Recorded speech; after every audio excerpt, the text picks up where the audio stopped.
My name is Gregan Ellis and I am the team manager and coach for Renault Sport Team Vitality's Rocket League team.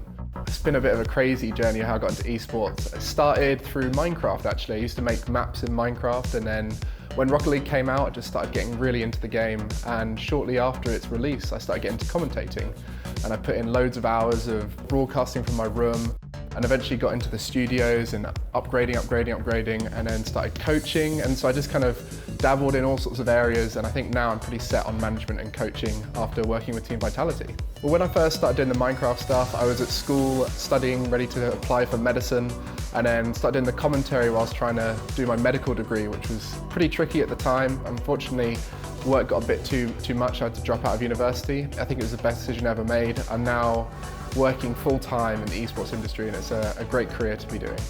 Dropping out of university is probably the hardest thing I've ever had to do, but I think the key for me was looking at what I'd learned from university and knowing that no matter what I did, whether I finished or dropped out, I'd still have had all those lessons through university. So 4 years of university set me up perfectly for my career. Probably the greatest skill I learned from university was when I was club captain of the Ultimate Frisbee Society. Pretty much I am doing every role in a university sports society, just paid to do it all at once. All the things you pick up from that, like dabbling in all the different roles of the committee as club captain, I think I learned so much in that year, and also how to work with other people who might not be as motivated, and getting players to play better. All those kind of things have set a foundation for where I am now. Esports can be a pretty tricky industry to work in just because it's so full on, it's a passionate industry. The work hours can be unsociable at times. I think for me as well, working from home is pretty tricky. As someone who's very extrinsically motivated, working from home can be quite difficult to keep pushing yourself to do the best you can. But events and regular trips to the Vitality head offices are always bumping my motivation up, and I work really hard from there.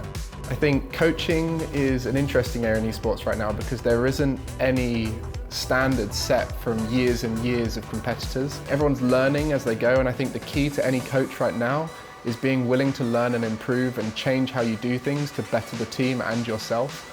And I think at the moment we're all learning from each other, learning from sports, learning from the best in the business currently to be the best coaches possible. So willing to learn and adapt, I think, is the most important part. Leaders come up everywhere in every industry, but in esports it's particularly noticeable in areas like players, talent, areas where they're not necessarily meant to be leaders, but they start taking on extra work like organising every other talent because they know they've not got enough research done, or whether it's a player who hasn't got management or coaching staff around them saying, I'm going to be captain, coach and manager of the team.